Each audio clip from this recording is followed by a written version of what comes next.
10 बच्चों की परवरिश कर लेता है, मगर 10 बच्चे मिलकर एक बाप की परवरिश नहीं कर पाते। जहर है मगर बहुत बहुत सही मैं दे रहा हूं, समझे। बूढ़े शेर का भाई काट,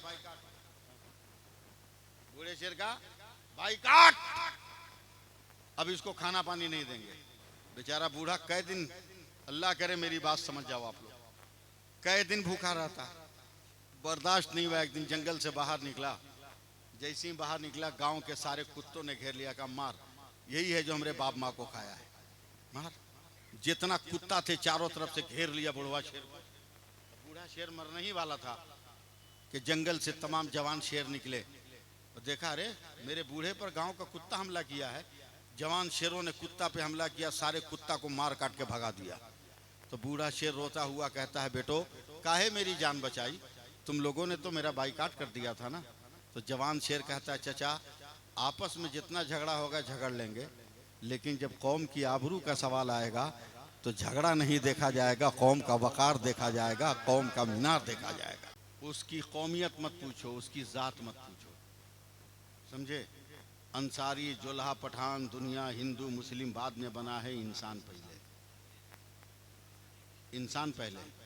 क्या मेरे नबी ने कलमा न पढ़ने वालों की मदद नहीं की है? क्या उस पर एहसान नहीं किया है? उस पर भी किया। बस एक बात बोल रहा हूं, इसे समझ जाओ आप लोग।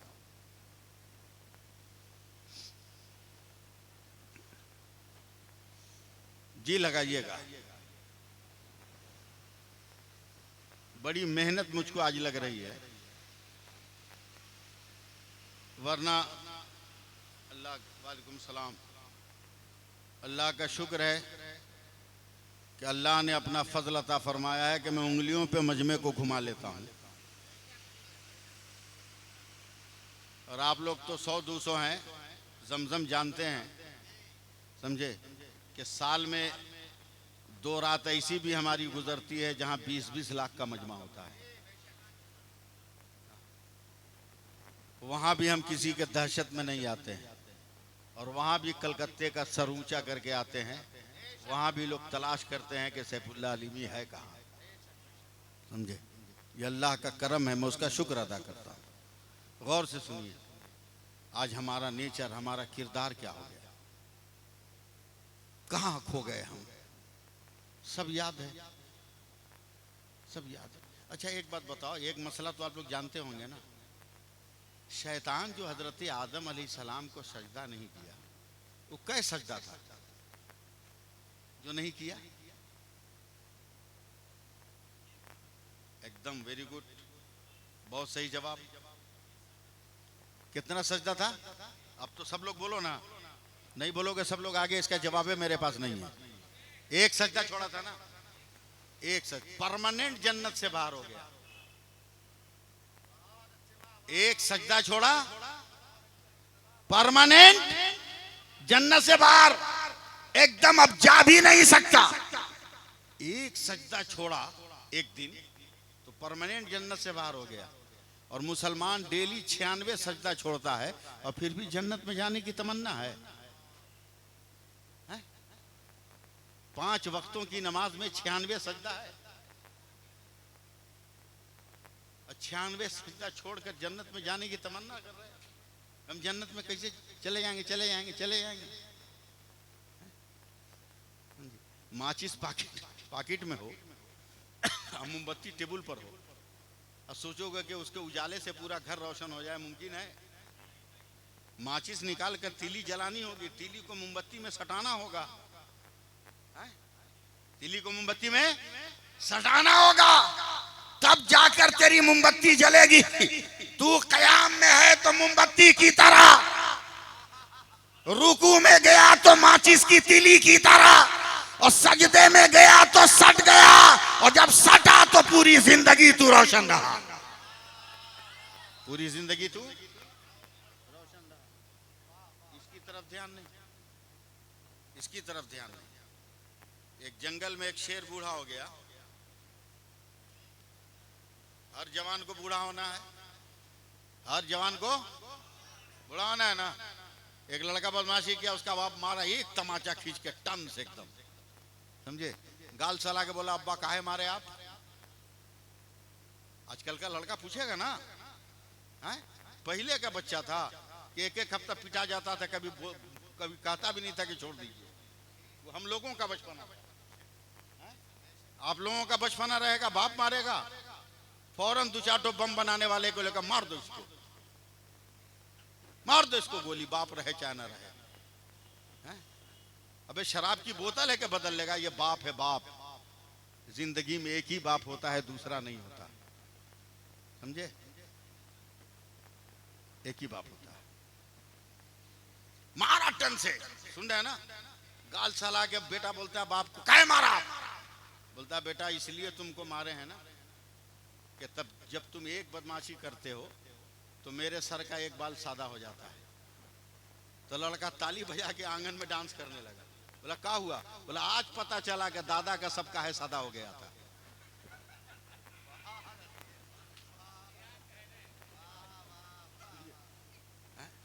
तो जैसी करनी वैसी भरनी, जैसी करनी वैसी भरनी। जैसा किरदार अपनी औलाद के सामने पेश करोगे, तेरी औलाद तेरे सामने वही किरदार दोहराएगी। जंगल में एक शेर बूढ़ा हो गया, बूढ़ा तो मजबूर हो गया भाई, बूढ़ा तो मजबूर हो गया कि नहीं। जवान शेर दो चार दिन खिलाया, 5 दिन हफ्ता भर, बोला कमाएंगे हम, खाएगा बुढ़वा। सोचिए मैं क्या कह रहा हूं, कमाएंगे हम खाएगा बूढ़ा। बूढ़े शेर का बाइकाट कर दिया। सेम उसी तरह जो आज समाज में है, आज हमारे समाज में है, समझे कि बेटा जब जवान होता है तो बाप का बाइकाट कर देता है, माँ का बाइकाट कर देता है। शर्म से मर जाओ। एक बाप 10 बच्चों की परवरिश कर लेता है, मगर 10 बच्चे मिलकर एक बाप की परवरिश नहीं कर पाते। जहर है मगर बहुत बहुत सही मैं दे रहा हूं, समझे। बूढ़े शेर का बाइकाट, बूढ़े शेर का बाइकाट। अब इसको खाना पानी नहीं देंगे। बेचारा बूढ़ा कई दिन, अल्लाह करे मेरी बात समझ जाओ आप लोग, कई दिन भूखा रहता, बर्दाश्त नहीं हुआ। एक दिन जंगल से बाहर निकला, जैसे ही बाहर निकला गांव के सारे कुत्तों ने घेर लिया, कहा मार, यही है जो हमारे बाप माँ को खाया है, मार। जितना कुत्ता थे चारों तरफ से घेर लिया बुढ़वा शेर को। बूढ़ा शेर मरने ही वाला था कि जंगल से तमाम जवान शेर निकले और देखा अरे मेरे बूढ़े पर गांव का कुत्ता हमला किया है। जवान शेरों ने कुत्ता पे हमला किया, सारे कुत्ता को मार काट के भगा दिया। तो बूढ़ा शेर रोता हुआ कहता है बेटो काहे मेरी जान बचाई, तुम लोगों ने तो मेरा बाइकाट कर दिया था ना। तो जवान शेर कहता है चचा आपस में जितना झगड़ा होगा झगड़ लेंगे, लेकिन जब कौम की आबरू का सवाल आएगा तो झगड़ा नहीं देखा जाएगा, कौम का वकार देखा जाएगा, कौम का मीनार देखा जाएगा। काश ये सोच हमारी हो जाए, काश ये सोच हमारी हो जाए, फिक्र हमारी हो जाए, तो कभी हम गैरों के सामने हाथ नहीं फैलाएंगे। यानी बेवकूफी की इंतहा है कि नहीं। जुआ वाला कहता है मेरे पास आओ, एक का 10 देंगे। दिन भर में 10 मरतबा आदमी जा रहा है, सब पैसा खत्म कर दिया, बीबी भूखी, बेटा भूखा, सब खत्म।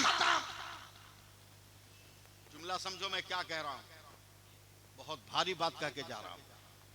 दिन भर में 10 मरतबा जाओगे, छोटा सा माइक लेके बोला है एक का 10 लो, एक का 10 लो, एक का 10 लो, एक का 10 लो, एक का 10 लो, 10 मरतबा होगे जाओगे।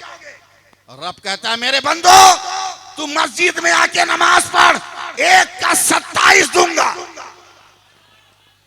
एक का 27 दूंगा, मगर कोई नहीं जाता। फिर भी कहते हो कि क्या मिला हमें। याद रखो जब अपनी कदर नहीं करोगे ना तो कोई तुम्हारी हमारी कदर नहीं करेगा। बड़े बूढ़ों से मैंने सुना है करो मेहरबानी तुम अहले ज़मीं पर, खुदा मेहरबान होगा अर्शे बरी पर। पहले खादिम बनो, खुद ब खुद मखदूम बन जाओगे। अब पहले ही पीर साहब बनोगे तो थोड़ा कोई मुरीद होने वाला आएगा। जिंदगी में इनकलाब पैदा, अकीदा बचा के रखो। एक लफ्ज आ गया, बोल दें पैदा, बोल दें, बन गया एक लफ्ज। क्योंकि आप भी पान खाते हैं, वो भी खाते हैं, हम भी खाते हैं। हाँ, और सफेद सफेद कपड़ा पहन के रहे, पान खाए। हाँ? पान खाए, पान खाए। ए, बैठ। पान खाए, दाग लग गया, घर गए, बीवी ने देखा। ए, सुनना, बीवी ने देखा, बेटी ने देखा, इतना दाग। हमने क्या करे, मुंह में पान था, तकरीर कर रहे थे, लग गया तो हम क्या करें? तो फौरन बीवी हो या बेटी कहती आला लाइए। क्या कहती है? आला। बोले क्या? बोला आला। जरा सा रिपीट कीजिए ना। क्या बोला? आला। हमने कहा क्या होगा? बोला आला डालेंगे सब दाग खत्म हो जाएगा। तो हमने अपने घर की औरतों से कहा अबे कपड़े में दाग लगे तो आला चाहिए, और अकीदे में दाग लगे तो आला हजरत चाहिए।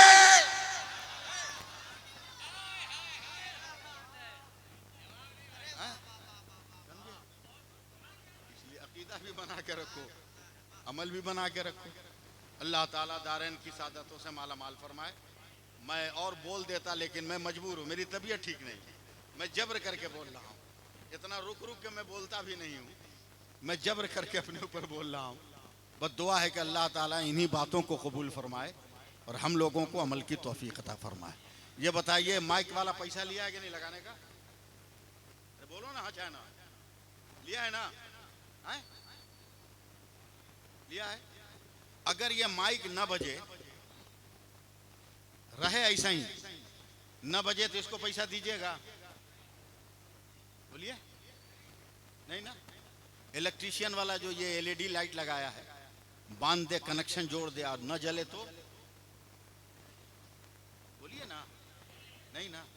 आंख में रोशनी कम है, चश्मा वाले के से चश्मा बनाया, और लगाने के बाद भी न नजर आए तो पैसा नहीं दीजिएगा? दर्जी क्या कपड़ा सिलाया, पैकेट भी सिला, मगर पैसा रखने के बाद गिर गया, पता चला बड़का फटा हुआ है, उसको पैसा दीजिएगा? नहीं ना। क्या मतलब? यानी जिस मकसद के लिए जिस चीज को लाया गया, अगर उस मकसद पर वो चीज नहीं उतरती तो उस चीज को इनाम और उजरत लेने का हक नहीं है, उसको हक नहीं है। अब कुरान था ये, अल्लाह हमको क्यों पैदा किया? तो अल्लाह कहता वमा खलक़तुल जिन्ना वल इंसा इल्ला लियअबुदून, इंसान और जिन्नात को हमने अपनी इबादत के लिए पैदा किया।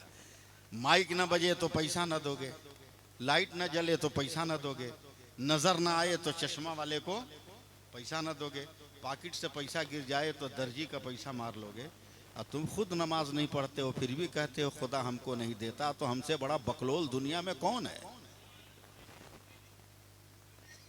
हमसे बड़ा बकलोल कौन है? पहले नमाज पढ़ो फिर मांगो, मांगने की जरूरत भी नहीं पड़ेगी। नमाज पढ़ो, मांगने की जरूरत भी नहीं पड़ेगी। पैसा को कामयाबी समझते हो? पैसा को कामयाबी समझते हो? नहीं, कुछ नहीं। पैसा को कामयाबी समझता नहीं। हजरत अली नोट तो था नहीं, समझाने के लिए कह रहा हूँ। उस वक्त दिरहम चलता था, दिनार चलता था ना, तो आपको समझाने के लिए कह रहा हूँ। नोट को हाथ में ले लेते और लेके उसको ऐसे ऐसे करते। बोला हम तुमसे का प्यार करें बे, तुमसे काहे मोहब्बत करें, हम तुमको काहे प्यार से देखें, तुमसे काहे प्यार करें, ऐसे बोलते थे। तुमको काहे प्यार करें, तुमको काहे चाहे, बोल रहे हैं। लोगों ने कहा अली क्या कर रहे हैं? कहा इसको समझा रहा हूँ, इसको समझा रहा हूँ कि मैं तुमसे क्या मोहब्बत करूँ। बोला क्यों? बोला ये जब तक मेरे पास है, समझ रहे हैं मेरी बात मैं क्या कर रहा हूँ, जब तक मेरे पास है मुझको कोई फायदा नहीं, मुझको कोई फायदा नहीं। ये दूसरे के पास जाएगा ना पान वाले के पास जाएगा तो पान मिलेगा, कोल्ड ड्रिंक्स वाले के पास कोल्ड ड्रिंक्स मिलेगा, धनिया वाले के पास जाएगा धनिया मिलेगा, पुदीना वाले के पास जाएगा पुदीना। यानी ये दूसरे के पास जाएगा तो फायदा पहुंचाएगा। तो ऐसी चीज से मैं क्यों मोहब्बत करूं जो दूसरे के पास जाए तो फायदा पहुंचाए, अपने पास रहे तो फायदा ना पहुंचाए। हम उस चीज से मोहब्बत करेंगे जो अपने पास रहे फायदा पहुंचाए। बोला वो चीज क्या है? बोला वो सजदा है, वो क़याम है, वो रुकू है, वो तस्बीह है, वो जिक्र है, वो तिलावत है, वो अल्लाह की बंदगी।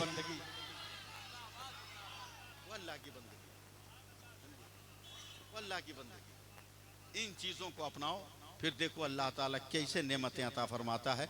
2:05 तक कहा था, हम 2:15 से ऊपर हो गए हैं, इसलिए हाँ तो सुनने के लिए क़यामत तक रुके रहेंगे तो क़यामत तक हम बोलते रहेंगे। और हिंदुस्तान के जलसा क्या होगा, तू पढ़ोगे जाके अजद।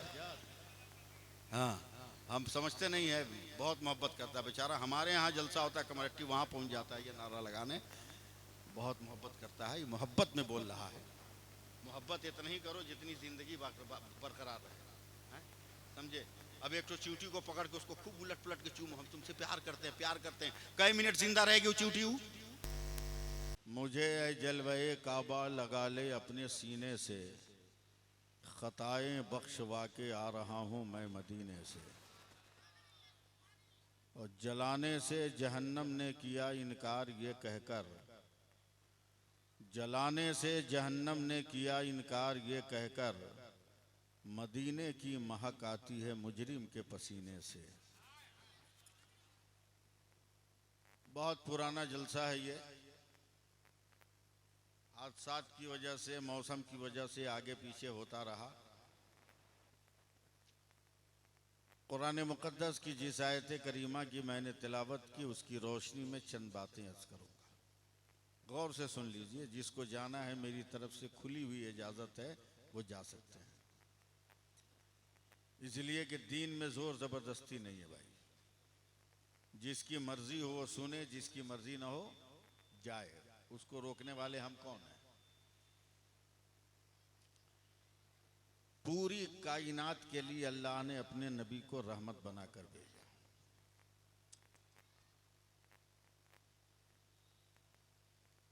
1499 साल हो गए मेरे नबी के आए हुए। अगला साल 1500 साल होगा, मगर आज तक कोई भी आदमी ये नहीं कह सका कि मुसलमानों का नबी किसी के लिए ज़हमत है माज़अल्लाह। बल्कि हर एक को यही कहना पड़ा कि मुस्तफ़ा कल भी रहमत थे, आज भी रहमत है, मुस्तकबिल में भी रहमत है।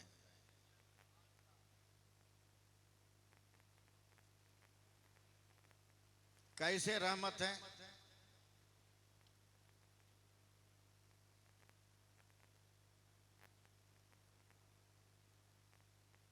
जिसका वजूद चंद दिनों के लिए होता है, उसका किरदार भी चंद दिनों के लिए होता है। लेकिन जिसका वजूद हमेशा के लिए हो, उसका किरदार भी हमेशा के लिए होता है।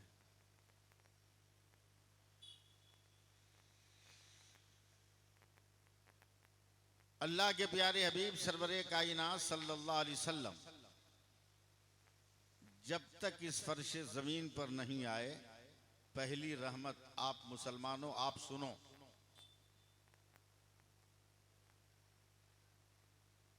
पहली रहमत यह कि मेरे नबी के तशरीफ लाने से पहले पूरी रूए ज़मीन की मिट्टी पाक नहीं थी। पूरी रूए ज़मीन की मिट्टी पाक नहीं थी, बल्कि नबियों के लिए, रसूलों के लिए भी ये हुक्म था कि आप मखसूस जगह आकर इबादत करें और मखसूस जगह आकर अल्लाह की तरफ से आई हुई वही को हासिल करें।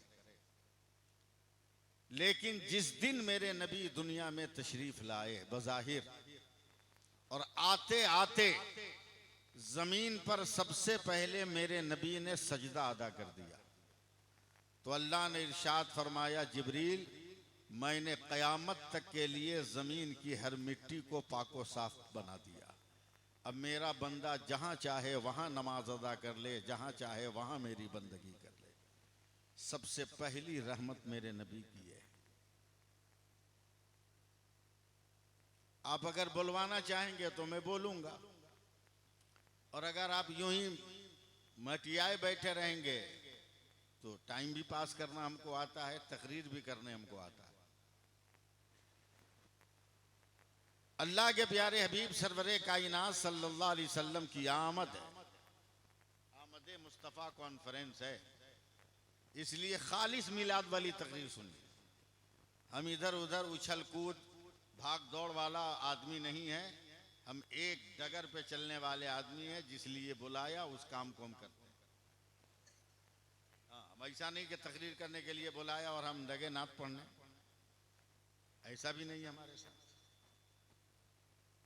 अल्लाह के प्यारे हबीब सल्लल्लाहु अलैहि वसल्लम जिस दिन रूए ज़मीन पे तशरीफ लाए, तारीख़ अरब ये कहती है कि उस दिन मक्का में जितने लड़के पैदा हुए एक भी उसमें बुत परस्त नहीं पैदा हुआ, हर एक का एक बाद में सबका सब इस्लाम वाले हो गए। अब हर जगह का एक समाज होता है, हर जगह की एक कल्चर होता है, हर जगह की एक रिवायत होती है, हर जगह की एक अपनी कहानी होती है। मक्का जिस वक्त मेरे नबी आए बहुत कंजेस्टेड शहर का नाम था, बहुत भीड़ भाड़, काबा की वजह से मुख्तलिफ शहरों मुल्कों दयार से आने वाले लोगों का जमघटा रहता था। तो उस माहौल में नन्हे बच्चों की परवरिश का मसला खड़ा होता था, इसलिए मक्का में जो लोग पैसा वाले थे, जिनके पास कुछ मालो दौलत का सामान था, उनके घरों में जब बच्चा पैदा होते थे तो वो दूर दराज देहातों में अपने बच्चों को भेजते थे कि माहौल सब्जा रहेगा, देहातों का माहौल रहेगा तो बच्चा वहाँ की औरतों का दूध पीकर तंदुरुस्त रहेगा, बीमारियों से महफूज रहेगा। ये कौन जान रहा था कि ये नबी आने वाला वो है कि जिसका नाम ले लो तो बीमारी भाग जाए? ये कोई नहीं जान रहा था। सिर्फ इतना जान रहे थे लोग कि अब्दुल मुत्तलिब का पोता है, अब्दुल्ला का बेटा है, इससे आगे जमाना कुछ नहीं जान रहा था। जब ये खबर आम हुई, सिर्फ तकरीर सुनिएगा आप, सिर्फ जब ये खबर आम हुई, बहुत सारी औरतें दूध पिलाने वाली आई, चली भी गई मक्का के बच्चों को लेकर, लेकिन सबसे आखिर में बड़ी कमजोर, नहीफ, नातवा, लागर, परेशान हाल, मुसीबत की मारी, भूखी प्यासी एक औरत आकर हुजूर के दादा अब्दुल मुत्तलिब के दरवाजे पे कहती है, आपके घर कोई बेटा है क्या? अब्दुल मुत्तलिब ने कहा है, मगर वो तो यतीम है। उस गरीब औरत ने कहा, यतीम है तो क्या हुआ, मैं उसे ही गोद लेने को तैयार हूं। सिर्फ देखिएगा और सुनिएगा। हुजूर के दादा ने इजाजत दे दी। अब ये औरत, अब मैं नाम ले रहा हूं, जिसका नाम हलीमा सादिया है, ये जब आगे बढ़ी, मेरी तरफ देखिए, दरवाजा इधर है, मेरे नबी का रुख इधर है। जैसे ही हजरत हलीमा सादिया मेरे नबी के कमरे में जा रही है तो अज खुद अपने आप मेरे नबी ने करवट बदलकर अपना मुंह इधर कर लिया और नजर से नजर मिलाकर कहा, हलीमा उठा लो, उठा लो। कागज पे तारीख लिखने वाले लिखेंगे कि हलीमा ने मुस्तफ़ा को उठाया, मगर जन्नत के दरख्तों के पत्ते पे तारीख लिखने वाले फरिश्ते लिखेंगे कि मुस्तफ़ा ने हमेशा के लिए हलीमा को उठा के सर बुलंद कर दिया है। ए बाबू बैठेगा।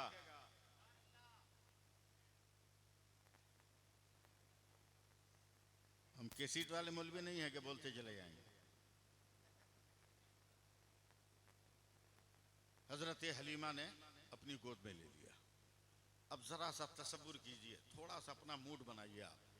हजरत हलीमा ने गोद में रखा। अब मैं आपके सामने उर्दू क्या बोलूं, यहाँ बेमतलब का अपनी जबान को नुकसान पहुंचाना है। हाँ, मेरे नबी को गोद में लेकर कहती हैं आंखें बंद कर, ए आसमान ऐसा बच्चा देखा है क्या? ए सूरज ऐसा बच्चा देखा है क्या? ए बुलंदी ऐसा बच्चा देखा है क्या? ए हवाओ क्या तेरे अंदर ऐसी खुशबू है जो इस बच्चे के अंदर है? बोलती चली जा रही, चली जा रही। सुन रहे हैं ना आप लोग? चल रही। जब तक दीवार साए में थी टेंशन नहीं था। मगर जैसे ही दीवार के साये से निकली, खुले आसमान के नीचे गई तो बहुत तेज धूप। हजरत हलीमा कांप गई।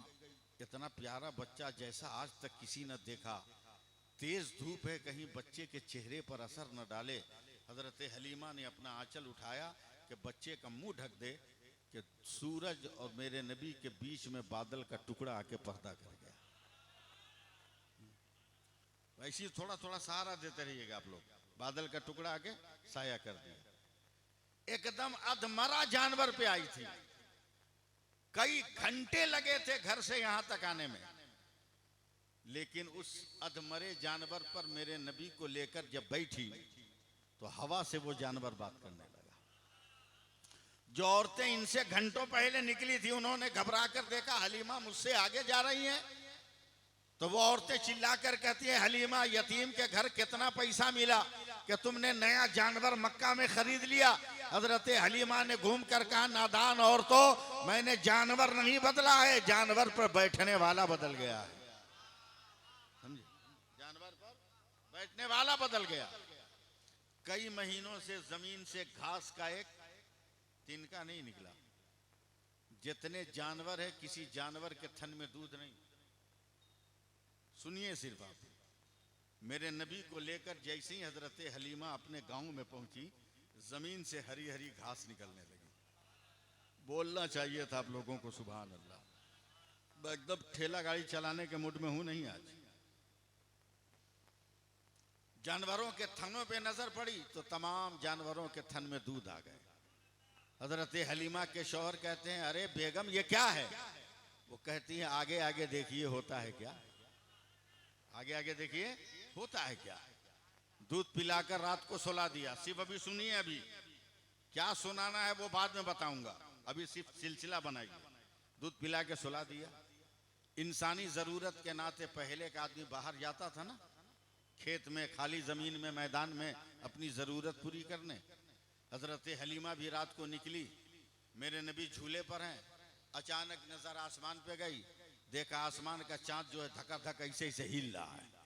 हजरत हलीमा ने कलेजा पकड़ लिया, लगता है आज ही आसमान गिरेगा या आज ही क़यामत आने वाली है। ढल गई, मगर फौरन नजर गई मेरे नबी के झूले पर तो देखा मक्का का ये बच्चा जैसे जैसे हाथ पांव हिला रहा है, वैसे वैसे आसमान का चांद हिलता नजर आ रहा है।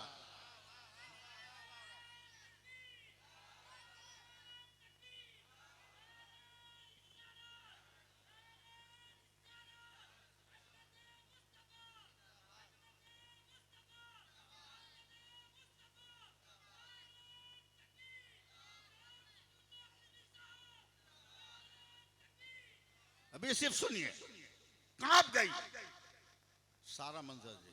सुबह को नाश्ता करके मेरे नबी को दूध पिलाकर झूले पे सुलाकर बैठ गई बाहर धूप में। पड़ोस की एक औरत कलेजा पीटते का है, हलीमा मैं मर गई, मैं बर्बाद हो गई, मैं लूट गई। बोला क्या हुआ? बोला तू जानती है ना कि 13 साल पहले मेरा शौहर मर गया? बोला जानती हूँ। कहा जब मेरा शौहर मरा तो मेरे पेट में उसका बच्चा था? कहा ये भी जानती हूँ।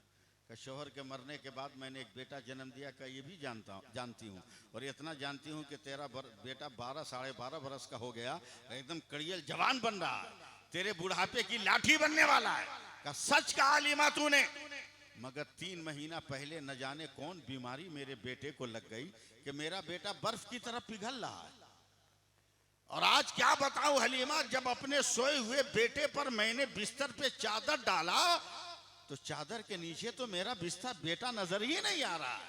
ए हलीमा, लातो उज्जा की कसम, मनातो हुबुल की कसम। हलीमा कोई डॉक्टर बता, कोई दवा बता।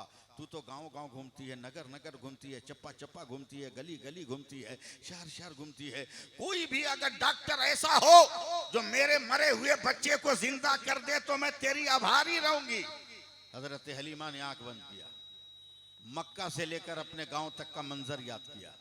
मुस्कुराकर कहती है, बहन डॉक्टर का पता फिर कभी आकर पूछ लेना, मैं एक चीज देती हूँ, ले जाकर जैसे भी हो अपने बेटे पर इस्तेमाल करो। का बहन जो देना है दे, मगर मेरे बेटे को बचा ले। हजरत हलीमा घर के अंदर गई, लकड़ी के प्याले में जरा सा पानी लेकर आई। कलेजा जैसे भी हो पटक उटक कर अपने बेटे को 2-4 कतरा पिला। मेरा दावा है शाम तक तेरा बेटा मुकम्मल तंदुरुस्त होकर मैदान में दौड़ने लगेगा। अभी शाम नहीं हुई, दोपहर का वक्त है, औरत दौड़ी दौड़ी आ रही है। ए हलीमा, तुम्हें कसम है मेरे माबूदों की, सच सच बताना तुमने पानी में कौन सा जादू किया था कि मेरा बेटा दोपहर में जवान होकर दौड़ता हुआ आ रहा है? बोल कौन सा जादू है? तो हजरत हलीमा कहती हैं, बहन कोई जादू नहीं है, मैं मक्का से जिस बच्चे को लेकर आई उसका दोनों पांव धोकर हमने तेरे बेटे को पिला दिया। तब बरेली के इमाम अहमद रजा ने कहा कि जिसके तलवों का धोवन है आबे हयात है, वो जाने मसीहा हमारा नबी।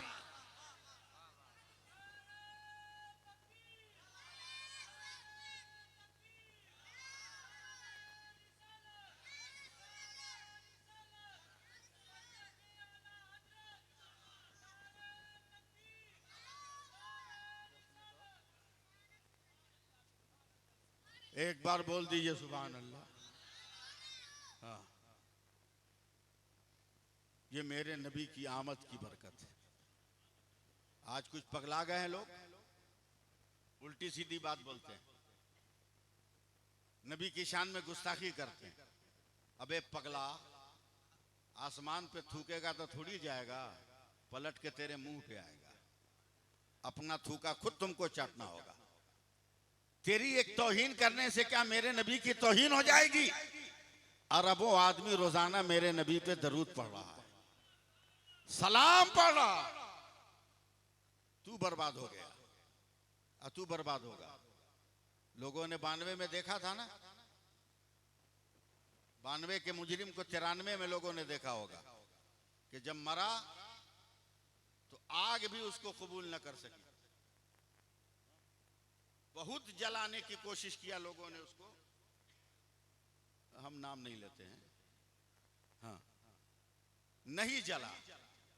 अध जला आदमी को उठाकर लोगों ने समंदर में फेंक दिया तो 12 मिनट के बाद पूरी दुनिया में सुनामी आ गई, आधी दुनिया तबाह हो गई। अल्लाह अपने मुजरिमों को माफ करता है मगर अपने रसूल के मुजरिम को माफ नहीं करता है, नहीं करता। मैं किसी का नाम नहीं ले रहा हूं, ये सहाबा की सुन्नत है कि नबी के गद्दारों का जिक्र न किया जाए, वो अब गद्दारी करते करते मर जाएंगे। सिर्फ नबी के वफादारों का चर्चा किया जाए, समझे। और आला हजरत ने अपने एक शेर के एक कलाम के मक्ते में यही कहा है कि खाक हो जाएं अदू जलकर मगर हम तो रजा, दम में जब तक दम है जिक्र उनका सुनाते जाएंगे। दम में जब तक दम है जिक्र उनका सुनाते जाएंगे। आमद मुस्तफ़ा की बरकतें। तकरीर बहुत सुने हैं मगर आज कुछ गुफ्तगू मुझसे सुनिए।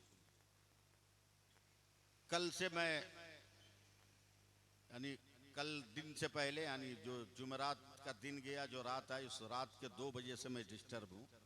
मेरी तबीयत ठीक नहीं, मगर साजिद भाई से वादा था मौलाना जावेद अख्तर के मार्फत, इसलिए मैं किसी तरह आया।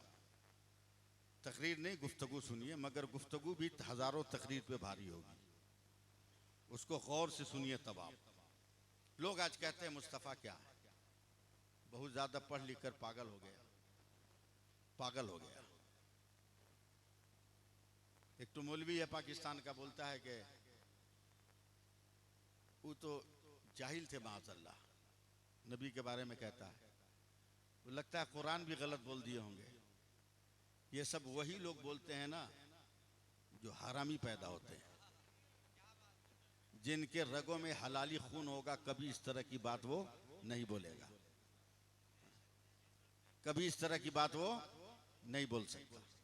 ये सब पैदाइशी हरामी है, सब ओरिजिनल।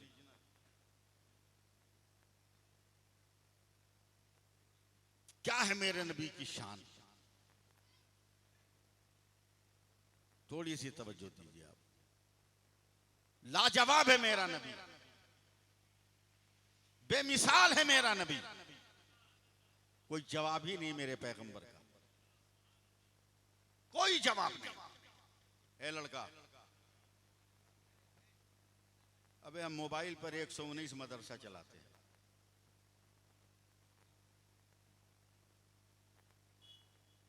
लाजवाब है मेरा पैगंबर। ईसाइयों का एक गिरोह ईसाई आलिम के पास पहुंचा,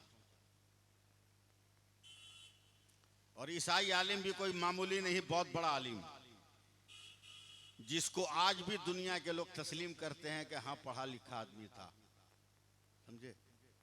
उसका नाम है जॉर्ज लॉर्ड बर्नार्ड शॉ, जिसने इस्लाम पर भी तहकीक किया था, मेरे नबी पे भी तहकीक किया था।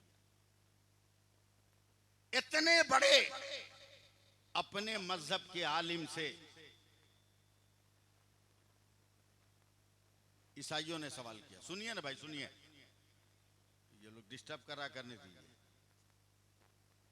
ईसाइयों ने सवाल किया कि सर, मुसलमानों से ज्यादा घटिया और बेवकूफ दुनिया में कोई है क्या? लॉर्ड बर्नार्ड शॉ जो इस्लाम और नबी पे तहकीक किया था, घबरा गया, बोला बे क्या बोल रहा है, दुनिया में मुसलमानों से अच्छा और अक्लमंद भी कोई है क्या? ईसाइयों ने कहा नो सर, एकदम घटिया है मुसलमान, अकल ही नहीं इसके पास। बोला क्या बोल रहा है? बोला हाँ सर, ये तो अक्ल का तकाजा है कि इंसान अंधेरे से उजाले में आता है, लेकिन मुसलमान इतना बेवकूफ है जो उजाले से अंधेरे में जाता है। ज़हन लगाइए आप, मैं कब अच्छी बात बोल जाऊंगा कोई गारंटी नहीं। उजाले से अंधेरे में कोई जाता नहीं, अंधेरे से उजाले में आता है। बोला समझे नहीं?